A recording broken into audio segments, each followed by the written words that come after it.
Sizni tanangizdagi mavjud bo'lgan nevrotik va depressiv buzilishlarni ichida kelayotgan simptomlardan ana o'sha qurib ketgur yurakni urib ketishi, sanchishi, og'rishi, oshqozon ichak sohasidagi holatlardan tomog'ingizga narsa tiqilayotgani-yu, boshingizni aylanayotganligi, achishayotganligi, siqilayotganligi, qimirlayotganligi, yurganingizda как будто o'zingizdan ketib qoladigandek bo'layotgan holatlaringiz, vaziyatlaringiz, ichki va tashqi titroqlardan qanaqa qilib biz qutulishimiz mumkin? Zodalar, men charchab ketdim, nima qilishim kerak? Men bormagan boygindek doktorim, ichmagan dorim, ichmagan tinchlantiruvchi, antidepressant va boshqasi qolganligi yo'q, lekin baribir ham foyda bo'lmayapti. Qanaqa qilib men simptomlarimdan qutulsam bo'ladi degan savollar berishadi. Kelinglar, men sizlarga bugun tushuntirib beraman. Xatoni qayerda qilyapsiz va nima uchun hali ham sizda simptom saqlanib qolayotganligiga, simptom mavjud ekanligini men sizlarga bugungi videoda tushuntirib berishga harakat qilaman. Hurmatli do'stlar, agardaki kanalda yangi bo'ladigan bo'lsangiz, sizlar bilan Ziyodullohxon Sa'dullayev, xalqaro toifadagi klinik psixolog, nevrotik va depressiv buzilishlar bo'yicha mutaxassis hisoblanaman. Ushbu kanalda nevrotik va depressiv buzilishlarga oid bo'lgan juda ham ko'plab foydali hamda kerakli ma'lumotlarni olishingiz mumkin bo'ladi. Qolaversa, mana Telegram hamda Instagram sahifalarimda ham juda ham foydali va kerakli ma'lumotlarni bo'lishib boraman. Bo'limim Telegram kanalimda haftaning har chorshanba kuni soat 8:00 da jonli savol-javoblar bo'lib o'tadi. Ana o'sha yerda o'zingizni qiziqtirgan savollarga mendan jonli javob olishingiz mumkin bo'ladi. Shu sababli обязательно obuna bo'lib qo'yishingizni tavsiya qilaman. Ana endi mavzu haqida gaplashamiz. Xo'p, nima uchun simptomlardan siz qutula olayotganligingiz yo'q? Demak, siz doktorlar qabuliga bordingiz. Siz o'sha oshqozoningizni, yuragingizni, ichigingizni, boshingizni MRT qildingiz, rentgen qildingiz, hamma shu qatingiz og'riyotgan bo'ladigan bo'lsa, o'sha doktorlarga bordingiz, o'zingizni har taraflama tekshirtirdingiz, doktorlar sizdan hech qanaqa kasallik topishganligi yo'q, sizda hammasi yaxshi ekanligini aytishyapti, san oshqozoning yaxshi, yuraging yaxshi, muammo yo'q. Boshing yaxshi, qo'ling, oyog'ing, hamma joying san soppa sog'lom, hammasi joyida degan holatlarni aytishyapti, lekin sizda haligacha demak simptom bor. Keyin qaysidir ma'noda sizni borsanda tam nevroz bo'lyapti deb tam nevropatologga, psixiatrga, psixologga jo'natishdi. Siz vro'ji uni ham yozgan назначенияларni, qilgan dorilarni boygidek ichib ko'rdingiz, qabul qilib ko'rdingiz. Qanaqadir o'zgarish bo'layotganligi yo'q. Shu holatda vaziyatda nima qilishimiz kerakligi haqida gaplashadigan bo'lsak. Hurmatli do'stlar, birinchi o'rinda biz sizlar bilan kelishib olishimiz kerak bo'ladi va tushunib, anglab olishimiz, qabul qilib olishimiz kerak bo'ladi. Sizdagi simptomni tagidagi sababi nimadan bo'layotganligiga. Ko'pchilikda haligacha ishonch borki, ko'pchilik insonlar o'ylashadiki, mana yuragim sanchayotgan bo'ladigan bo'lsa, значит, meni yuragim kasal. Mana oshqozonim og'riyotgan bo'ladigan bo'lsa, oshqozonimda, ichagimda qanaqadir yoqimsiz simptomlar his qilayotgan bo'ladigan bo'lsam, значит, men oshqozon ichagimda qanaqadir muammo bor. Yoki meni boshim aylanib, boshim og'riyotgan bo'ladigan bo'lsa, точно meni bosh miyam bilan nimadir holat vaziyat sodir bo'lyapti. Yoki qo'lim, ichim titrayotgan bo'ladigan bo'lsa, menda qanaqadir yana bir holat vaziyat ketyapti degan, demak, ishonch bor. Bir tarafdan qaraganda mantiqqa to'g'ri keladimi? Albatta mantiqqa to'g'ri keladi. Hech kim o'ylamaydi. Masalan, yuragim og'riyotgan bo'ladigan bo'lsa, значит, menda qanaqadir, значит, yuragim og'riyapti, demak, meni yuragim og'riyapti degan boyginlik ishonch bor. Bu har bitta insonda bo'lib ham boshlang'ich etapda normalniy bo'lgan holat vaziyat hisoblanadi. Endi yana qaytaraman. Agardaki, hurmatli do'stlar, sizlar vrachlar qabuliga bordinglar, doktorlardan o'tdinglar va doktorlar siz o'sha men og'riyapti, mana mashtimda bir narsa borga o'xshayapti deb borgan doktoringiz sizda hammasi joyida deb jo'natdimi, biz bir narsani nihoyatda chuqur tushunishimiz va anglashimiz kerak bo'ladi. Insonni tanasida simptomlar bu har doim ham u aynan o'sha tanasini sohasida ma'lum bir kasalligi borligi uchun paydo bo'lmaydi har doim. Insonni tanasidagi simptomlar bo'lib ham biz qachonki nevroz, depressiya, psixoemotsional boshqa buzilishlar, qanaqadir fobiyalar, xavotirli buzilishlar haqida gaplashganligimizda siz bir narsani tushunib olishingiz kerakki, sizni tanangizdagi ma'lum bir simptomlar bu sizni yuqori darajadagi ichki xavotiringizni natijasi hisoblanadi. Ya'ni siz har safar qo'rquvni va xavotirni his qilayotgan paytingizda sizni yuragingiz urib ketishi boshlaydi, sizni davleningiz oshishi boshlaydi, sizni qanaqadir oshqozon ichak sohangizda o'zgarishlar bo'lishni boshlaydi. Tommag'izga narsa tiqilishni boshlaydi. Boshingiz aylanayotgandek, hozirgi qilib tushadigandik, ko'zlaringiz bijirlab, jimirlab ketayotgandek, ichingizda va tashqingizda ma'lum bir demak titroqlarning simptomlarini demak his qilasiz. Yana qaytaraman. Tushunib olishimiz kerak bo'lgan nihoyatda muhim narsa bu sizni ichki xavotiringizni natijasi, ya'ni ichki trevogangiz natijasi, rezultati hisoblanadi. Nima uchun qanaqasiga deydigan bo'ladigan bo'lsak, hurmatli do'stlar, hozir siz ekranda ko'rib turibsizki, insonning tanasida vegetativ nerv tizimi o'tgan hisoblanadi. Vegetativ nerv tolalarining asosiy vazifasi bu bizani ichki, demak, tanamizdagi organlarimizni, muskullarimizni, ichki bezlarimizni boshqarish, qaysidir paytga kelganda aktivlashtirish, qaysidir paytga kelganda demak susaytirish hisoblanadi. Qachonki sizni bosh miyangiz qo'rquvingiz uchun va xavotiringiz uchun javob beradigan qismi aktivlashgan paytda, faollashgan paytda sizni vegetativ nerv tizimingiz ham aktivlashishi boshlaydi va shu narsaning natijasida siz bir guruh yoqimsiz simptomlarni his qilishni, sezishni boshlaysiz. Va shu narsani natijasida demak sizni tanangizda ma'lum bir yoqimsiz, tushunarsiz, aniqlab bo'lish qiyin, shu doktorga borganingizda o'sha apparatdan, qon tahlilidan, UZI-yu MRTdan chiqmaydigan, ko'rinmaydigan demak simptomlar sizni tanangizda paydo bo'lishni boshlaydi. Endi yana qaytaraman. Bu o'sha yuragingizni urib ketayotganligi, pulsini tezlashganligi, qon bosimingiz oshganligi, oshqozon ichak sohasida ma'lum bir yoqimsiz simptomlarni his qilganligingiz, yana qaytaraman, bu sizni qanaqadir o'layotganligingiz, aqldan ozayotganligingiz, qanaqadir siz tanangizda jiddiy onkologiya kasal bo'layotganligini belgisi emas, bu sizni ichki xavotiringizni yuqorilashganligini, ko'tarilganligini demak belgisi hisoblanadi. Endi ekranga qarasanglar, hozir sizlarga yana ham o'sha nima demoqchi bo'layotganligimni, aytmoqchi bo'layotganligimni tushuntirishga harakat qilaman. Qaranglar. Agar siz tanangizda mavjud bo'layotgan demak simptomlarni oladigan bo'lsak, mana misol uchun simptom. Bu turlicha bosh og'rig'i, misol uchun bo'lishi mumkin, boshda, yurakda, oshqozonda, JKT deymiz, yoki deb bo'ladigan bo'lsa, muskullarda, ichki holatingizda, xayollaringizda, yana va hokazolarni aytishimiz mumkin bo'ladi. Mana shu simptomlarni biz hammasini aysbergga bir usti, misol qilib bo'ladigan aysberg deydigan bo'ladigan bo'lsak, aysbergga bir usti deb qarashimiz mumkin bo'ladi. Agardaki biz pastiga, tubiga tushadigan bo'ladigan bo'lsak, bu yerda faqatgina sizni holatingiz, vaziyatingiz simptomlardan iborat emasligini ko'rishimiz mumkin bo'ladi va aysberg ostida demak insonning ichida nihoyatda yuqori darajadagi demak xavotir mavjud ekanligini ko'rishimiz mumkin bo'ladi. Xavotir. Va siz har safar xavotiringizni darajasi ko'tarilganda, kuchayganda, bular sizda mavjud bo'lgan, sodir bo'lgan simptomlarni demak ishga tushirayotgan hisoblanadi. Endi qaranglar. Sizga doktorlarning yozib berayotgan ma'lum bir qanaqadir naqam o'xshamay qoldi. Sizga doktorlarning yozib berayotgan ma'lum bir qanaqadir tabletkalari bor, misol uchun, qanaqadir ukollari bor, misol uchun, tabletka, ukol, yukida qanaqadir yana boshqa bir fizioterapiyalar, misol uchun, fizioterapiyalar, yana boshqa narsalar mavjud.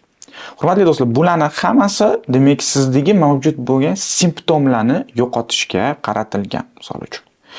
Simptomlar shu davleniya doringiz, davleningizni pasaytirishga, o'sha antiaritmический preparatlar demak bu shu yuragingizni pulsini pasaytirishga, misol uchun qanaqadir bosh og'rig'i, og'riq qoldiradigan dorilar va hokazo. Va ayni damda ma'lum bir psixofarmakologik vositalar, xususan o'sha ham demak antidepressantlar bo'lsin, tranquilizatorlar bo'ladigan bo'lsin, neuroleptiklar bo'ladigan bo'lsin, bular ham hammasi sizdagi mavjud bo'lgan simptomlarni pasaytirishga, kuchaytirishga e'tibor qilingan, qaratilgan hisoblanadi. Lekin bu dorilarni birortasi, bu o'sha tibbiy proseduralarni birortasi sizni ichingizdagi mavjud bo'lgan xavotiringizni tushira olmaydi, tushirishga qaratilmagan. To'g'ri, endi psixiatrlar aytishi mumkin, antidepressant ichadigan bo'lsa, tranquilizator ichadigan bo'lsa, xavotir pasayadi, kamayadi degan gap gapirilishi mumkin. Qabul qilamiz, lekin istalgan dorilarni ham boyginlik xavotiringizni qaysidir ma'noda pasaytirishi bu ma'lum bir situativ ko'rinishga, situativ demak xarakterga ega bo'ladi. Savol, okey, nima uchun menda xavotir, nima uchun meni xavotirimni natijasida meni ichimda simptomlar ichimda, tashqimda, ustimda tam organizmimda simptomlar paydo bo'lyapti degan endi albatta o'rinli savol tug'ilishi mumkin bo'ladi. Endi sizni ichingizda simptomlar mavjud, sizni ichingizda simptomlar va xavotir ko'tarilyapti, kuchayyapti. Chunki aynan sizni shaxsiy dunyoga ma'lum bir ko'rinishda, ma'lum bir shaklda qaraydi, baho beradi, reaksiya qiladi va dunyo bilan o'zaro muloqot qiladi. Shu sababli ham agardaki ikkita insonni biz bir xil holatga, bir xil vaziyatga solib qo'yadigan bo'lsak, tiqib qo'yadigan, uchiradigan bo'ladigan bo'lsak, birida o'sha holatga, vaziyatga tushganda ichki xavotiri ko'tariladi va xavotir natijasida o'zini nihoyatda og'ir va yoqimsiz his qiladi. Biri bo'ladigan bo'lsa, o'zini xotirjam his qiladi. Nimaga? Chunki mana shu ikkita insonni dunyoni ko'radigan, dunyo bilan muloqot qiladigan mana bu ochkisi ikki xil bo'lganligi uchun. Shu sababli hurmatli do'stlar, siz o'zingizga qonuniyat chiqarib olgan bo'lishingiz kerak bo'ladi. Ekranga qaraymiz. Ya'ni sizda simptom paydo bo'ladi. Bu istalgan simptom bo'lishi mumkin. Bosh aylanishingiz, og'rishi, yuragingiz urishi, sanchi, davleniyingiz va hokazo va hokazo. To есть tibbiy asosga ega bo'lmagan istalgan simptomlar ko'tarilishi, kuchayishi boshlaydi. Qachonki sizni ichki xavotiringiz ko'tarilgan, kuchaygan paytda. Mana shu qonuniyatni siz o'zingizga chiqarib olgan bo'lishingiz kerak bo'ladi. Xavotirni ko'tarilishi sizni simptomlaringizni ko'tarilishiga sababchi bo'ladi. Va bundan biz quyidagicha qonuniyat chiqarishimiz mumkinki, biz siz bilan xavotirni pasaytirishimizni hisobiga sizni ichingizdagi simptomlar ham pasayishi, yo'qolishi boshlaydi. Bu shunga teng bo'ladi.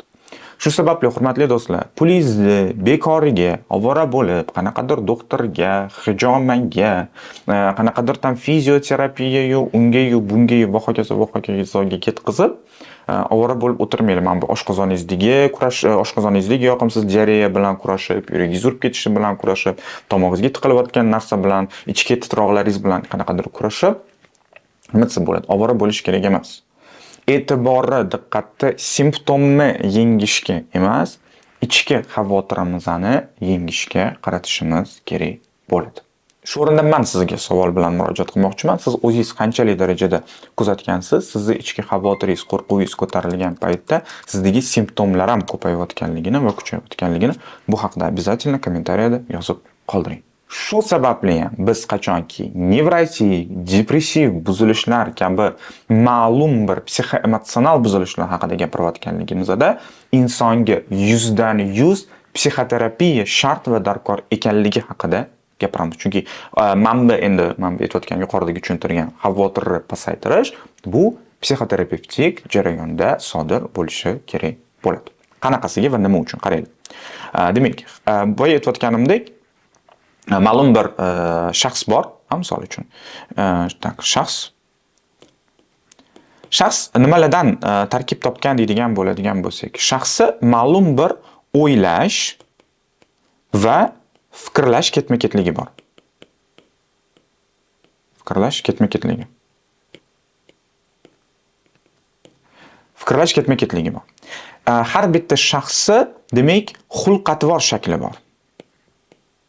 To есть, men qaysidir holatga, vaziyatga tushganimda qanaqadir shaklda harakat qilaman. Siz qaysidir holatga, vaziyatga tushganingizda ma'lum qanaqadir shaklda harakat qilasiz. Ya'ni xulq-atvor shakli bor har bitta shaxsning.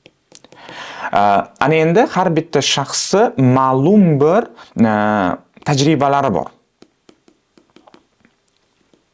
Ishlik emas, shaxsiy tajribalar, ya'ni inson hayotda, oilasida ko'rgan, bilgan, eshitgan, tushgan muhiti demak mavjud hisoblanadi.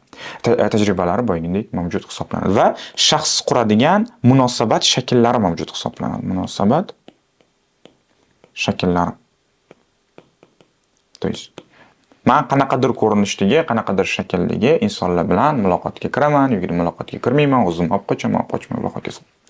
Hurmatli do'stlar, mana shu har bitta punktdagi insonda sodir bo'ladigan, inson qiladigan xatolar, insondagi mavjud bo'lgan disfunksiyalar sizni shaxsingiz ichida xavotirni ko'payishiga, kuchayishiga va yuqoridagi sxema ishlab ketib qolishiga sababchi bo'ladi. Shu sababli ham demak mana shu shaxsni o'zgartirish, to'g'irlash, qaysidir shu ma'lum bir noto'g'ri disfunksional xatti-harakatlari, o'ylash ketma-ketligi, munosabat qurish shakllari, reaksiya qilish shakllari hammasini ichida biz demak shu narsani to'g'irlash ustida demak psixoterapevtik jarayonda ishlanish nihoyatda muhim hisoblanadi. Qaysidir ma'lum kognitiv xulq-atvor psixoterapiyasi yordamida biz insonni o'ylashi va fikrlashiga ketma-ketliklarni, xatoliklardagi mavjud bo'lgan ketma-ketliklarni o'zgartirishni, to'g'irlashni boshlaymiz. Demak, поведенческий psixoterapiya deymiz. Xulq-atvor psixoterapiyasida biz insondagi mavjud bo'lgan xulq-atvoridagi noto'g'ri harakatlarni demak qilishni boshlaymiz.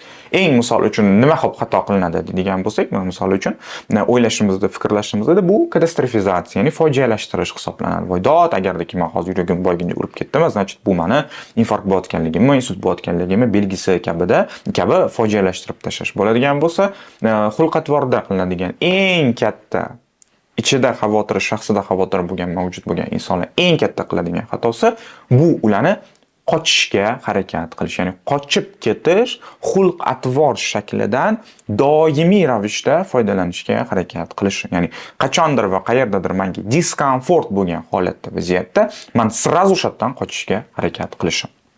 Вот. Ana endi o'sha tajribalari va munosabatlari haqida ikki og'iz aytadigan bo'lsak, tajribalar va munosabatlarni biz ma'lum bir psixodinamik, psixoterapevtik demak intervensiyalar orqali to'g'irlashga, qayta ko'rib chiqishga, o'zgartirishga, shakllantirishga muvaffaq bo'lishimiz mumkin bo'ladi. Mana shunaqangi shaxsda turli xil psixologik, psixik nuqtalari, komponentlari o'zgarishi, boshqacha bo'lishi boshlaganligini hisobiga insonning ichki xavotiri pasayishi, kamayishi boshlaydi va sizning ichki xavotiringiz va xavotirli reaksiyalaringiz kamayishi, pasayganligini hisobiga sizning tanangizda mavjud bo'ladigan simptomlar ham kamayishi, pasayishi boshlaydi. Ha do'stlar, bu tabletka yutganga qaraganda ancha qiyin bo'lgan jarayon hisoblanadi. Lekin endi haqiqatda agar eshitgili kelayotgan bo'ladigan bo'lsa, haqiqat boyginlik shundan iboratki, siz 10 yil, 20 yil, 30 yil tabletka qidirib boyginlik simptomlaringiz bilan kurashib yurishingiz mumkin, juda ham ko'plab insonlarga o'xshab. Lekin bu narsani bundan hech qanaqangi boyginlik natija olmaysiz. Chunki sizning ichki xavotiringiz qaytaran pastga tushishi kerak bo'ladi va o'shandagina siz simptomlaringiz kamayadi. Sizning ichki xavotiringiz pasayishi, kamayishi boshlaydi qachonki siz dunyoga, munosabatlarga, bo'layotgan holatlarga, vaziyatlarga boshqacha ko'z bilan qarashi, ularni to'g'ri tahlil qilishi, o'zgacha reaksiya qilishi, o'zgacha shakldagi va ko'rinishdagi munosabatlarni qurishi o'zingiz bilan, atrofdagi dunyo bilan boshlagan paytingizda. Umid qilamanki, o'zingizdagi mavjud bo'lgan xato qayerda ekanligi va bu narsani qanaqa qilib to'g'irlashingiz mumkin ekanligi haqida ma'lum bir tasavvurga va tushunchaga ega bo'ldingiz degan umiddaman. Afsuski, bu shunaqangi ozgincha qiyinroq, og'irroq va yoqimsizroq bo'lgan jarayon va protsess hisoblanadi, lekin bu boshqachasiga bo'lishi mumkin emas. Bo'lmaydi ham, shu sababli ham siz million ketkazayotgan apparat tekshiruvlaringiz, ichayotgan preparatlaringiz hammasi sizga umuman ta'sir qilayotganligi, demak natija berayotganligi yo'q hisoblanadi. Umid qilamanki, video sizga foydali hamda kerakli bo'ldi deb. Sizlarni barchalarni yana bir karra ijtimoiy tarmoq sahifalarimga obuna bo'lishga chorlab qolaman. Bo'lib ham Telegram kanalimda, YouTube'da bo'lmaydigan nihoyatda foydali va kerakli bo'lgan ma'lumotlarni ko'plab olishingiz mumkin bo'ladi. Videoga like bosing, o'zingizning fikr mulohazalaringizni yozib qoldiring. Sog' bo'linglar, salomat bo'linglar.